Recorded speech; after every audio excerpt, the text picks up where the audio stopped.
अल्लाह अगर चाहे। इसलिए कि सरकार गरीब नवाज को भी ये चैलेंज किया गया था।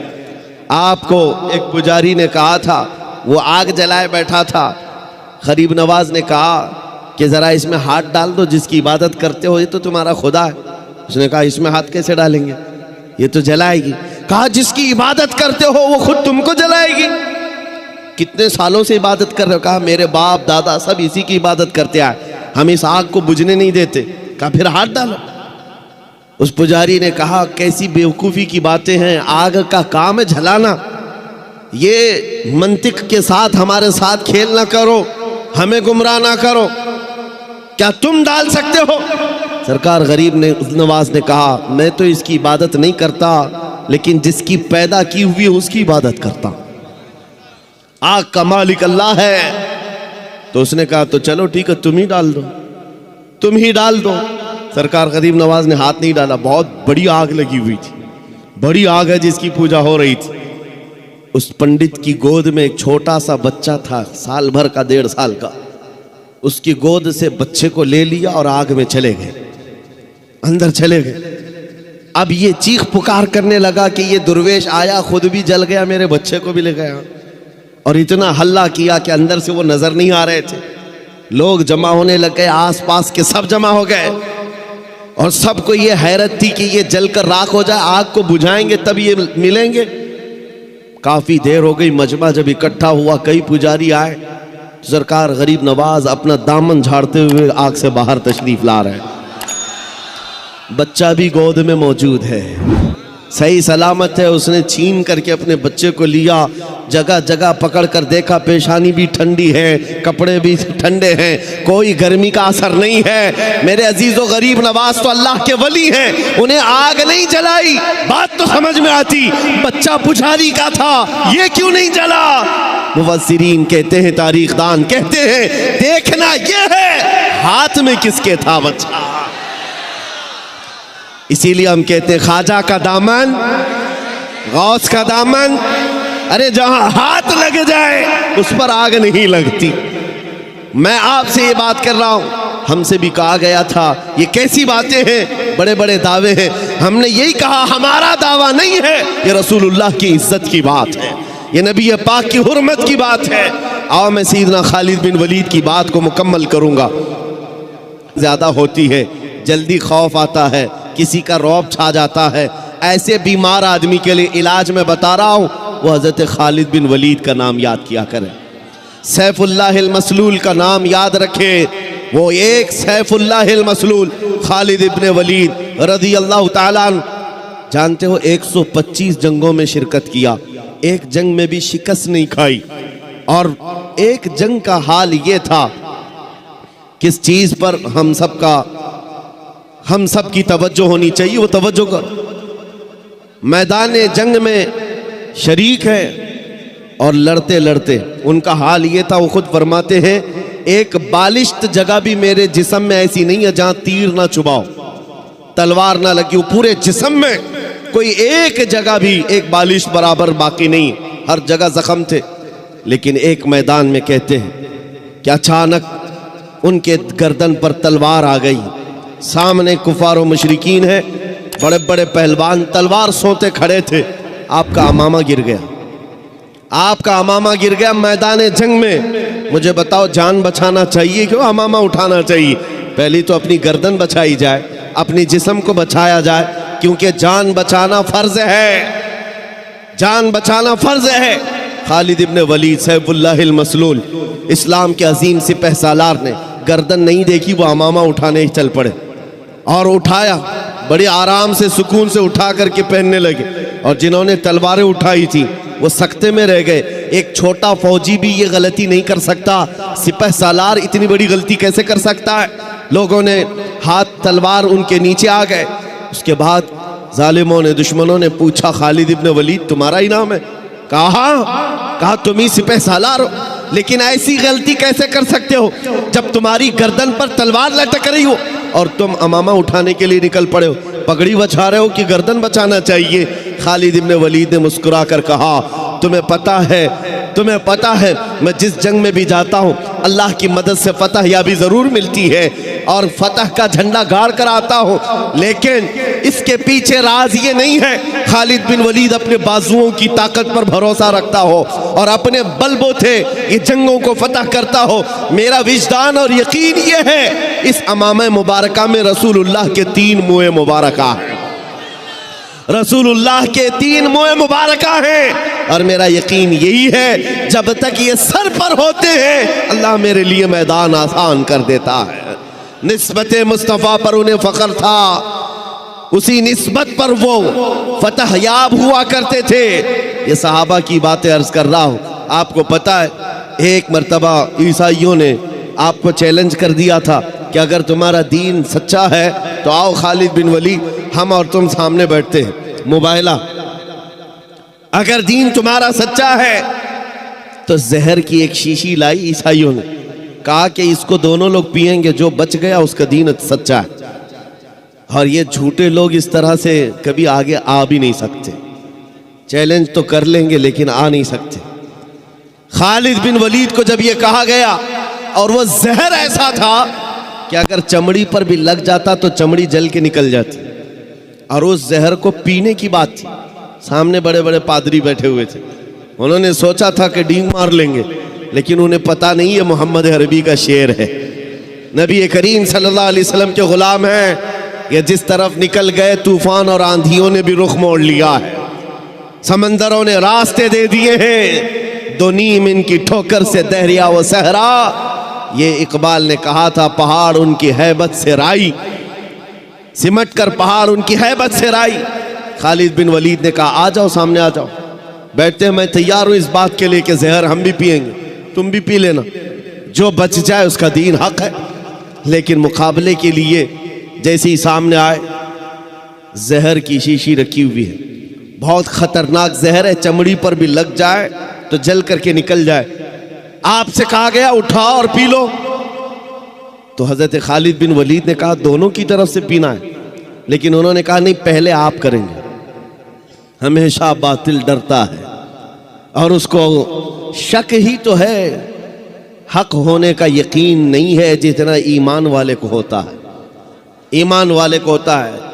मुझे कुछ लोगों ने कहा था आपने आग में कूदने की बात की है, गुस्ताख रसूल के खिलाफ। आग का काम है जलाना, तासीर है, कैसे होगा? मैंने कहा ये मैंने अपनी ताकत के बलबूते नहीं कहा, रसूलुल्लाह की इज्जत के बल।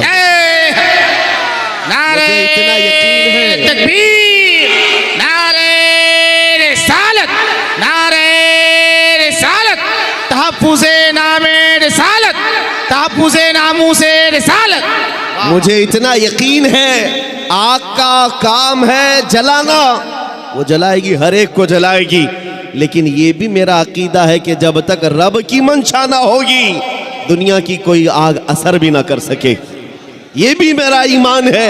अल्लाह अगर चाहे, इसलिए कि सरकार गरीब नवाज को भी ये चैलेंज किया गया था। आपको एक पुजारी ने कहा था, वो आग जलाए बैठा था, गरीब नवाज ने कहा कि जरा इसमें हाथ डाल दो, जिसकी इबादत करते हो ये तो तुम्हारा खुदा है। उसने कहा इसमें हाथ कैसे डालेंगे, ये तो जलाएगी। कहा जिसकी इबादत करते हो वो खुद तुमको जलाएगी। कितने सालों से इबादत कर रहे हो? कहा मेरे बाप दादा सब इसी की इबादत करते आए, हम इस आग को बुझने नहीं देते। कहा फिर हाथ डालो। उस पुजारी ने कहा कैसी बेवकूफ़ी की बातें हैं, आग का काम है जलाना, ये मंतिक के साथ हमारे साथ खेल ना करो, हमें गुमराह ना करो। क्या तुम डाल सकते हो? सरकार गरीब नवाज ने कहा मैं तो इसकी इबादत नहीं करता, लेकिन जिसकी पैदा की हुई है उसकी इबादत करता। आग का मालिक अल्लाह है। तो उसने कहा तो चलो ठीक है, तुम ही डाल दो, तुम ही डाल दो। सरकार गरीब नवाज ने हाथ नहीं डाला। बहुत बड़ी आग लगी हुई थी, बड़ी आग है जिसकी पूजा हो रही थी। उस पंडित की गोद में एक छोटा सा बच्चा था, साल भर का, 1.5 साल का। उसकी गोद से बच्चे को ले लिया और आग में चले गए, अंदर चले गए। अब ये चीख पुकार करने लगा कि ये दुर्वेश आया, खुद भी जल गया, मेरे बच्चे को भी ले गया। और इतना हल्ला किया कि अंदर से वो नजर नहीं आ रहे थे। लोग जमा होने लग गए, आसपास के सब जमा हो गए और सबको ये हैरत थी कि ये जलकर राख हो जाए, आग को बुझाएंगे तब ये मिलेंगे। काफ़ी देर हो गई, मजमा जब इकट्ठा हुआ, कई पुजारी आए, सरकार गरीब नवाज अपना दामन झाड़ते हुए आग से बाहर तशरीफ ला रहे हैं। बच्चा भी गोद में मौजूद है, सही सलामत है। उसने छीन करके अपने बच्चे को लिया, जगह जगह पकड़ कर देखा, पेशानी भी ठंडी है, कपड़े भी ठंडे हैं, कोई गर्मी का असर नहीं है। मेरे अजीजो गरीब नवाज तो अल्लाह के वली हैं, उन्हें आग नहीं जलाई। बात तो समझ में आती, बच्चा पुजारी का था, ये क्यों नहीं जला? मुफस्सिरीन कहते हैं, तारीखदान कहते हैं, देखना ये है हाथ में किसके था बच्चा। इसीलिए हम कहते हैं ख्वाजा का दामन, गौस का दामन, अरे जहां हाथ लग जाए उस पर आग नहीं लगती। मैं आपसे ये बात कर रहा हूं, हमसे भी कहा गया था ये कैसी बातें हैं, बड़े बड़े दावे हैं। हमने यही कहा हमारा दावा नहीं है, ये रसूलुल्लाह की इज्जत की बात है, ये नबी पाक की हुर्मत की बात है। आओ मैं सैयदना खालिद बिन वलीद की बात को मुकम्मल करूंगा। आप हज़रत को जगह दे दीजिए।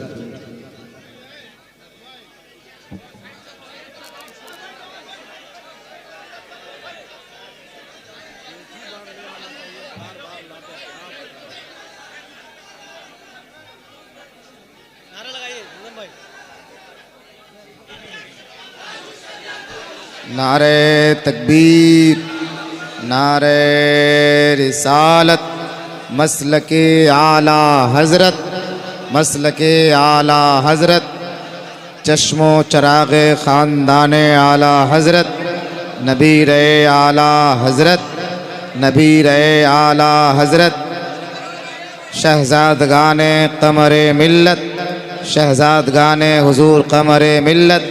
नारे तकबीर, नारे रिसालत। जो जहाँ है वहीं बैठ जाइए हज़रत, बहुत अच्छी गुफ्तगू हो रही है। हज़रत बहुत मोहब्बत के साथ गुफ्तगू कर रहे हैं, आप हज़रत समाअत फरमाएं।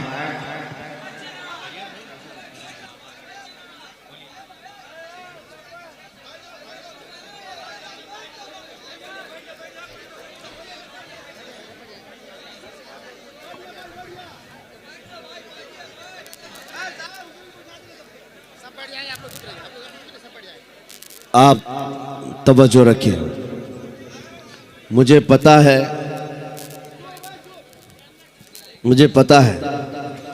कि ये जितने खामोश बिठाने वाले हैं वो खामोश बैठ जाएं।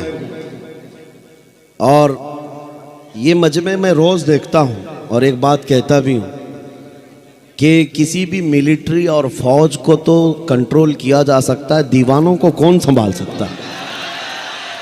दीवाना तो दीवाना है और बड़ा सोच समझ के दीवाना बना है, तो इनकी कंट्रोलिंग किसी के हाथ में नहीं होती। हम खुद भी इसमें पिस के ही आते हैं, हर दिन हमारा हाथ जख्मी रहता ही है, हम मुसाफे से सिर्फ।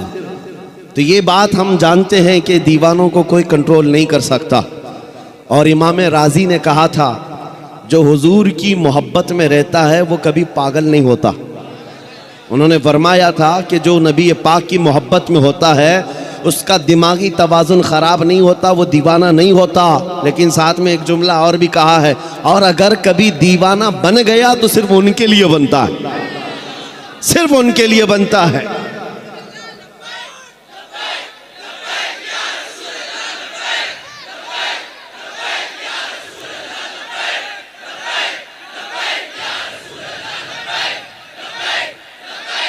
तवज्जो, अल्लाह करीम ये जज्बे सलामत रखे। सैयदना खालिद बिन वलीद रदी अल्लाह ताला अन्हु को जब ये चैलेंज हुआ, आप बैठ गए, जहर की शीशी उठाई। उस जहर की बात कर रहा हूँ जो चमड़ी पर लग जाए तो चमड़ी जल जाए। आपने उठाया और बिस्मिल्लाह पढ़ा और पूरी पी गए, पूरा जहर पी लिया।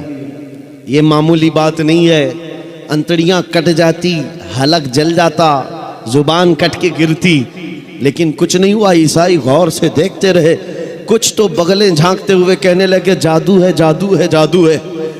कुछ को ये लगा जादू है। आपने शीशी तो पी ली, उसके बाद कहा अब तुम्हारी बारी है। कहा नहीं, ये जादू हुआ है, शौबदाबाजी है। कहा कि अगर हिम्मत नहीं है, उन्होंने कहा कि शायद इस जहर के अंदर कुछ और तुमने कर दिया होगा, इसका असर खत्म हो गया होगा, वरना ये जहर तो लोगों को जला देता है। आपने कहा अगर तुमको ऐसा लगता है इसका असर ख़त्म हो गया था और मैंने पी लिया, ये बची हुई जितनी इसको चख करके ही दिखा दो, इसको चख करके ही दिखा दो। बातिल वहां से भाग गए। नबी करीम सल्लल्लाहु ताला अलैहि वसल्लम के दीवानों का ईमानी मामलात में मुकाबला कभी नहीं हो सकता, कभी नहीं हो सकता। ये तारीख की सच्चाइयां हैं अजीज़ान गिरामी। हर जमाने में टकराव तो होता रहा है। इनके पास ताकत का मुजाहरा करने के लिए हथियार तो हो सकते हैं, तलवारें हो सकती हैं, बंदूक बारूद सब कुछ हो सकता है, लेकिन ईमानी ताकत सिर्फ और सिर्फ नबी के गुलामों के पास, हुजूर के गुलामों के पास है। आपको पता है यही खालिद बिन वलीद रज़ी अल्लाह ताला रोम के उन लोगों से जब मुकाबला करने के लिए गए जो लाखों की तादाद में थे, बादशाह और उसकी फौज सामने मुकाबले के लिए आई, तो खालिद बिन वलीद को उन्होंने टॉन्ट मारा था, कहा मदीने के निकले हुए ये सहरा नशीन, ये बादिया नशीन जिनके कपड़ों में पैबंद लगे, पैरों में चप्पल नहीं, खजूर की घुटली पर पूरा दिन गुजारते, ये रूमियों का मुकाबला करने के लिए आए। वो रूमी जो ठाट बाट से रहने वाले, ऐश और इशरत और शराब कदम पर रहने वाले, उन्होंने जब ये ताना मारा तो सैयदना खालिद बिन वलीद ने क्या कहा था पता है? रूम के बादशाह से कहा कि तुम उस कौम से मुकाबला करने के लिए आए हो जो तुम्हारी कौम शराब से जितनी मोहब्बत करती है उससे कई दर्जे ज्यादा मोहम्मद अरबी के गुलाम मौत से मोहब्बत करते। तुमको शराब में जो नशा मिलता है वो हमें शहादत में मजा मिलता है। ये उस कौम से तुम टकरा रहे हो जिनके यहाँ मौत कोई हादसा नहीं। अरे वहां तो बढ़ बढ़ करके लोग आया करते थे, बढ़ करके आया करते। दुनिया को इसी बात का डर है। मैं एक सवाल करता हूं आप सबसे, कभी सोचा आपने, कभी सोचा दिल में, दिल पे हाथ रख करके बताओ, दुनिया की सबसे बड़ी सजा कुछ हो सकती है तो क्या होगी? मौत। इससे इसके बाद क्या होगा? एक बार मौत आनी है और दुनिया डराती इसी बात से। मौत सबसे बड़ी चीज है, उसके बाद तो कुछ नहीं होना है। आदमी मर गया तो उसके साथ क्या किया जाएगा? बस एक ही दर्द है मौत का जिससे दुनिया खौफजदा है, और यही बात आपसे निकालना चाहते हैं हम। वो उनके लिए हादसा है जिनको मरने के बाद जलना है, जलना है, जलना है। मोमिन के लिए मौत हादसा नहीं, मोमिन के लिए मौत तोहफा है। इधर आंखें बंद हुई, उधर मुस्तफा की जियारत।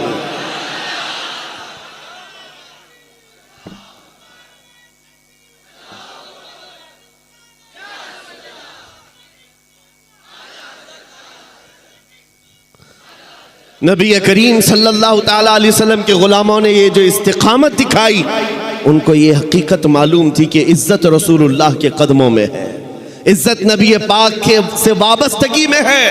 कुरान ने सच कहा है, वलिल्लाहिल इज्जतु वली रसूलिही, इज्जत अल्लाह की है, इज्जत रसूल की। आज भी हम खोया हुआ वक़ार, हमारी खोई हुई इज्जत वापस ले सकते हैं। बस नौजवानों के लिए शर्त यह है कि नबी के कदमों में ढूंढो, इज्जत हुजूर के कदमों में ढूंढो, निस्बत हुजूर पाक